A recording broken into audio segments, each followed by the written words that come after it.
Closer. We can stand behind them. I got to see these. Okay. Bring this one closer. They're short. We're tall. Okay. Well, thank you all for coming. I appreciate it. Now, look, we've had another terrible, terrible week. Endless mass shootings. These turn our stomach, hurt our hearts, and every American is asking why. So we're here today to discuss an issue that relates to all of the prevalence of guns in our society going places they shouldn't go. We're discussing today a weapon that is currently for sale and being marketed to and for children. It has a disgusting name. It's called the JR-15. Can you believe that? A gun is called the JR-15, a spin-off of the AR-15. And not only do we know of the multiple mass shootings that have occurred, but a few weeks ago we saw in Virginia, we watched with horror as we heard about a 6-year-old shooter, first grade, pointing a gun at his teacher and killing her. It's a painful reminder that weapons like this need to be reined in and not advertised to children. Not only do they need to be reined in, the law says you shouldn't be marketing guns to kids, but there's a company in Chicago that's doing exactly that. Today I'm asking if this Chicago area company that makes this sick weapon, the JR-15, might actually be breaking the FTC's laws and regulations. The last thing we need to be doing is reducing in size these deadly weapons of war and then marketing them to children. But that's what's happening. Yeah, bring it over. Oh, come, Tammy. Yeah, you're okay? Okay. All right. We must stop the raining of bullets across the nation and stop this horrible marketing campaign, not only so it stops, but so that others don't do it. Because if this is left alone, others are likely to do it as well. The FTC has the power and the proof to take a hard look at this dangerous JR-15 marketing effort. So today, we are asking the FTC to investigate the company that makes and advertises this. And just so you can see it all. Here, Tammy. JR-15. It's supposed to look like the AR-15, but be marketed to kids. And if there's any doubt that they're not marketing to kids, here, look at this poster. This is put out by the company with a young kid and the gun.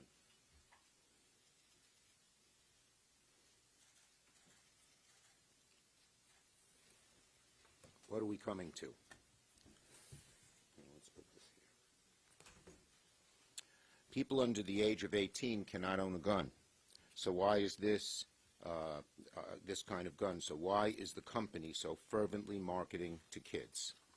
It's a serious question with federal consequences, and that's why we've asked the FTC to investigate, and I have sent a letter to the FTC, which I don't have here. Do we have a copy of the letter, folks? Okay. The bottom line is simple. With the epidemic of youth gun violence and mass shootings in an idea like this, a children's AR-15 should just not see the light of day. According to the company's advertising, quote, the JR-15 is the first in a line of shooting platforms that will, quote, assist families and, quote, functions like a modern sporting rifle, however. It functions like a modern sporting rifle, and, however, most importantly, its small size, lightweight, and rugged polymer construction and ergonomics are geared towards smaller enthusiasts. So there's no doubt they're marketing it to kids. And I showed you the picture. The stuff is pretty despicable, so we want the FTC to give it a thorough look. I don't have who is next in line. I guess it is Senator Blumenthal. Okay.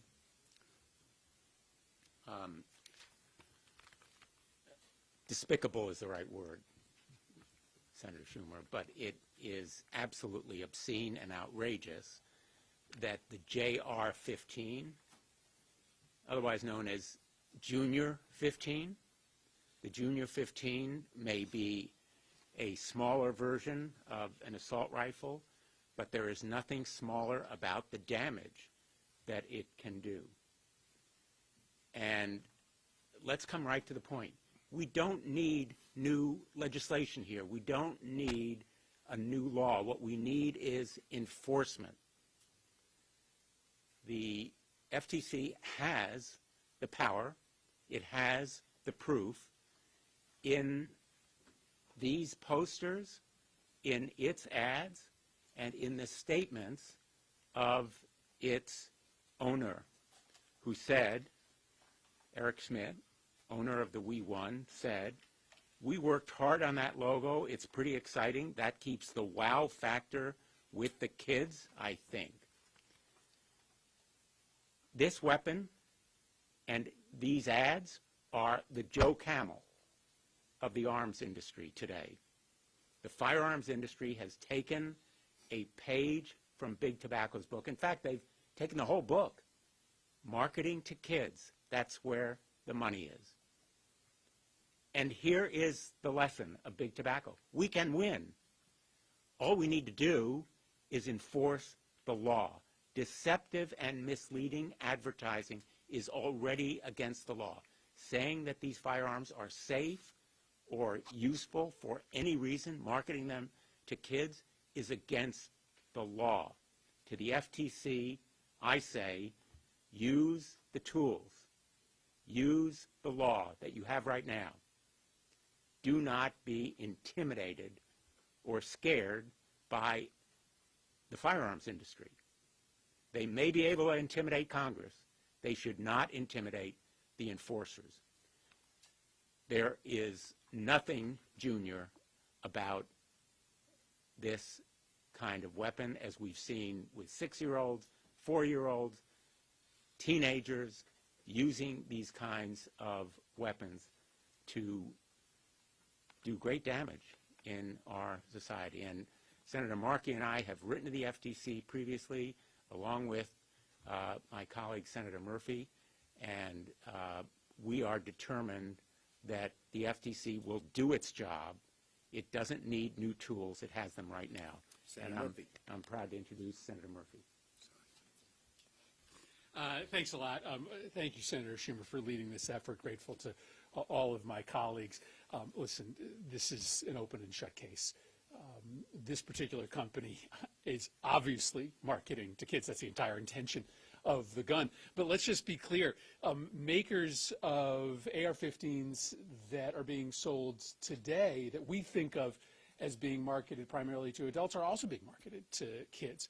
So on the day that the Uvalde shooter turned 18, there was an ad by the maker of the gun that he bought days later that involved a small toddler sitting on the ground in a T-shirt that said "Rascal" with an assault weapon in his hands, with a biblical proverb talking about training children young with an assault weapon in his hands. And so this tactic of marketing to children, marketing to toddlers, encouraging parents to buy assault weapons for their small children, this isn't just about We Won. This is an industry-wide practice that has absolutely devastating consequences. Because we know the rate of accidental shootings, the number of kids that are getting their hands on guns, it is absolutely skyrocketing all across this country. And I think we probably can pass additional legislation to protect our kids, but man, we can just start by making sure that our existing agencies use the law that they have to make sure that these companies are held accountable when they market weapons of mass destruction to children. So I'm grateful to the big turnout here today. It obviously shows you how many people all across this country care about getting this right. Thanks, Senator Schumer. Senator Durbin.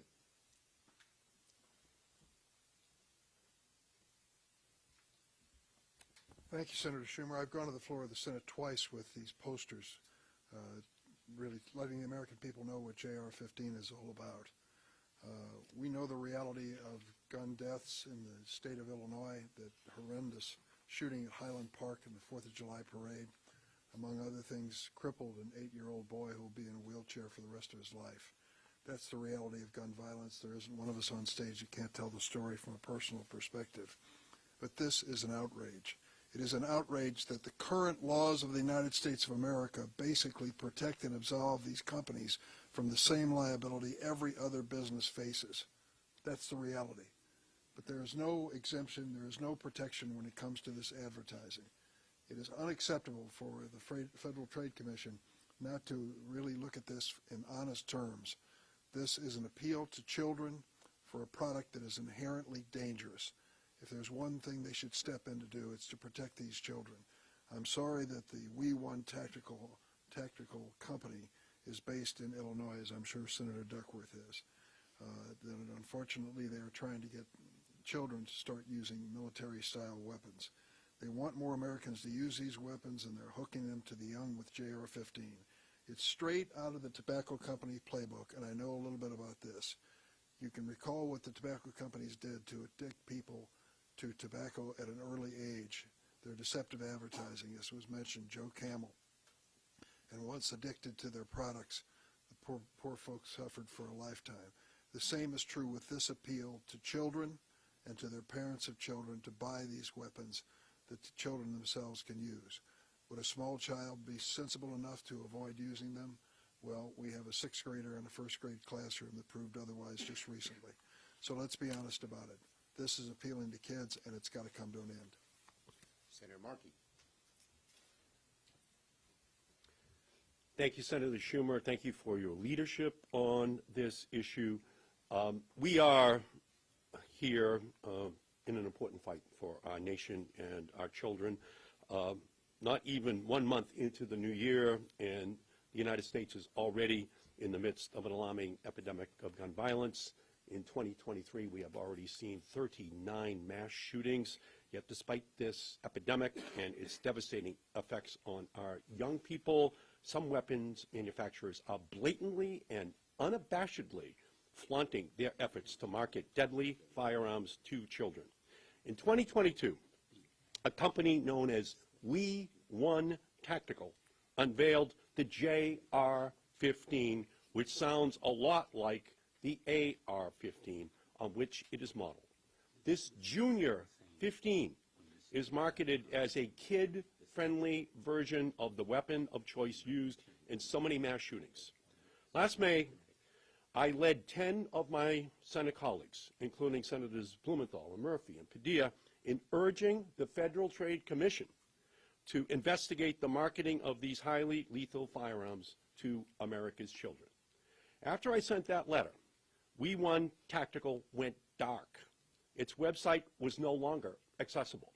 It stopped taking orders for its weapons. But now, just 3 weeks after a 6-year-old shot his public school teacher in Virginia, We1 Tactical is back again, pushing its JR-15, sickeningly rebranding it as representing American family values. Gun manufacturers are priming children to look forward to the day they turn 18 so that they can buy an AR-15 and calling that American values. For decades, the firearms industry and gun lobby have been targeting young children for financial and political gain. The industry consistently makes false and misleading claims about firearm safety and unfairly exploits children and teenagers through unfair and deceptive marketing practices that ultimately lead to fatal consequences, which we have seen time and time again. We know that the tobacco industry targets young children. My father, who smoked 2 packs of Camels a day, told me when I was 11 he knew I would start smoking when I was 11. Don't take the quarter out of my pockets. My father knew that, and he died of lung cancer because he smoked those 2 packs of Camels a day. The tobacco industry are knowingly murdering people in our country. The NRA knows the same thing, and so doesn't this company. We know that what this company is doing is a per se violation of Section 5 of the Federal Trade Commission Act, an unfair and deceptive practice. It is well within the penumbra of that section. And so we call upon, once again, the Federal Trade Commission to act. They have yet to respond to the letter of the 10 senators from last summer on this issue. It is time for them to act. We need a watchdog at the Federal Trade Commission to take on this issue, to fight for the public health in our country. We need to block these companies from advertising their lethal weapons to the children of our country. I thank you, Senator Schumer, for taking up this cause. Thank you, Senator Markey. Senator Duckworth.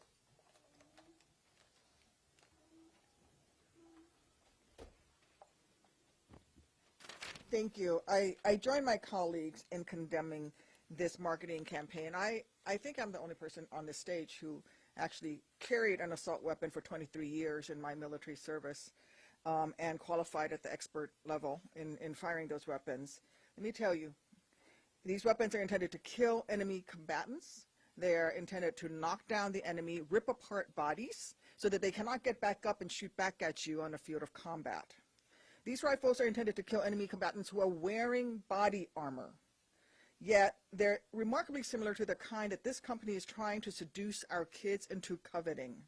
The gun maker itself admitted it. They wrote just about the sickest phrase I can imagine in 2021 in a press release, claiming, bragging really, that their JR-15, and I quote, operates just like mom and dad's gun.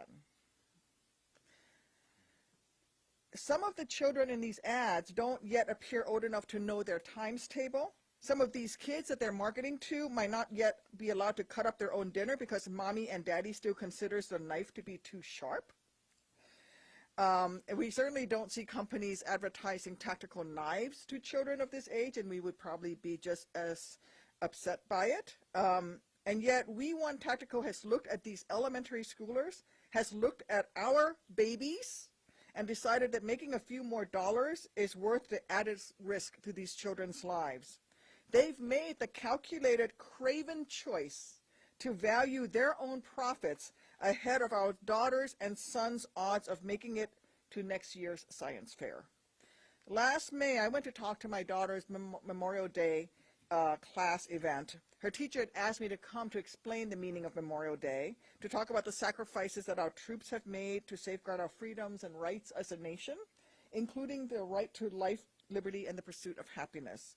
And as I was talking in my older daughter's, my 8-year-old's classroom, I happened to look out the window into the hallway, only to see my younger daughter, my 4-year-old, in the middle of a shelter-in-place drill. I watched in horror as her little cluster of 3- and 4-year-olds crouched down as small as they could get.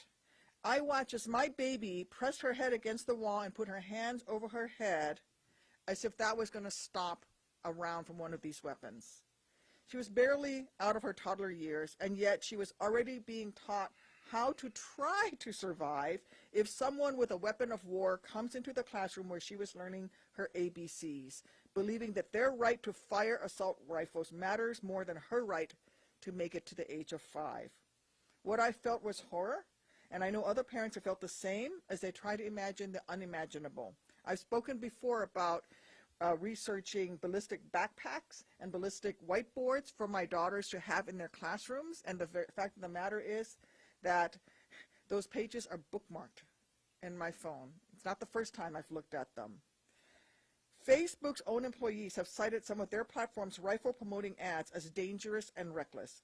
We cannot and must not allow this to go on another day, another hour. We need the FTC to act. They must begin the investigation, because every minute that we let parasitic companies like this try to trick our babies into buying and asking to be bought weapons of war, we risk witnessing another classroom turning into a massacre. Every moment we let this continue, we risk having to bury yet another first grader in their favorite pair of Converse. Enough. Let's end this sickening marketing strategy. Let's ban, and then we need to ban the sale of military-style assault weapons altogether. Thank you. Thank you, Tammy. Senator Padilla comes from a state which has just witnessed tragedy after tragedy from gun violence. Thank you, Leader Schumer. for the invitation to join you, for your leadership on this. As Leader Schumer just referenced, I do have the honor of representing California, where families throughout the state, and particularly in 3 different communities, are in mourning in the wake of 3 back-to-back-to-back mass shootings. This last Monday, I was literally just returning home from visiting the Victims Resource Center in Monterey Park, where a gunman killed 11 people, when I received word that there were 2 more incidents, one in Half Moon Bay and one in Oakland, where together those 2 incidents took the lives of 8 more Californians. Americans are sick of having our hearts broken. I'm sick of having my heart broken.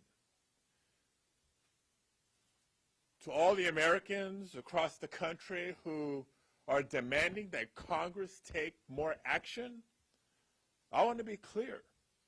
It is Republicans in Congress who continue to value gun industry profits over people. And so Leader Schumer is right to call out the companies that are not just peddling weapons of war, but shamelessly pushing these weapons of war on our children.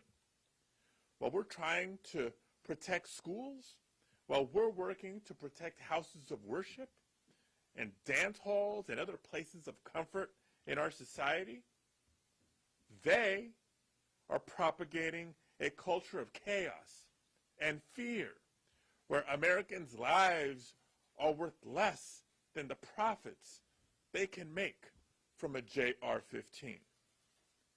Now, I refuse to live in a society where we're afraid to drop our kids off at school for the fear that a tragedy might strike either there or at a community in celebration. So we will hold these companies accountable and continue to call upon our Republican colleagues to stand up, to have the courage to protect our communities, to have the courage to save lives. We know assault weapon bans save lives by reducing the number of mass shootings. We know that universal background checks will help prevent people in crisis from accessing deadly weapons. It's clear that the gun lobby has had a grip on Republicans in Congress for far too long, and as a result, they have blocked meaningful progress. But I have hope. I have hope because year after year, the gun safety movement gets stronger and stronger. And when we passed the first gun safety legislation in 30 years last Congress, thank you, Senator Murphy, it became clear that our movement is growing stronger than the gun lobby. So we'll keep fighting, because every step forward means preventing another Monterey Park, another Half Moon Bay, another preventable act of violence. Thank you. I want to thank all my colleagues for their eloquence and their passion on this issue. Everyone here has done lots of work to deal with gun violence. Questions on this subject? Yes.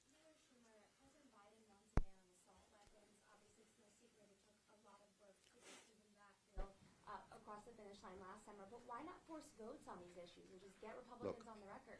Bottom line is nobody cares more about this than me. I'm the author of the assault weapons ban in 1994. We are going to keep working to try and get the requisite number of votes to pass it. Yes. Piggybacking off of what she asked, is this on the agenda for you during this One Congress? of the things we want to get done. Look, no one thought we could get anything done, and last summer, due to Chris Murphy and others around here's good work, we got significant legislation done. We're going to keep at it. We're going to keep at it. Yes. For those of us that are maybe not as well versed on this topic, can you explain what an FTC investigation into this would look like and what the final result of an investigation might be? My colleagues have talked about it. They've done this with ads aimed at kids for cigarettes under their statutory authority of doing misleading and false advertising, and that's where this would come from.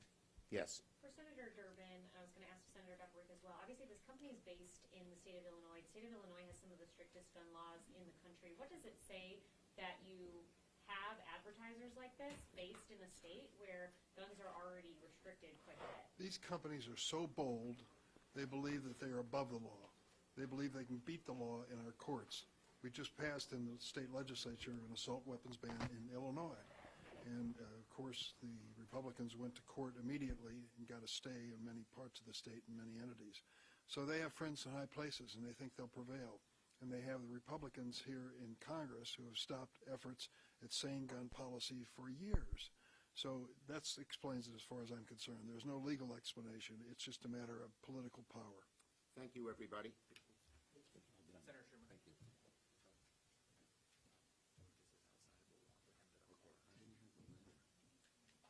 Well, okay, make sure they get it. Yeah.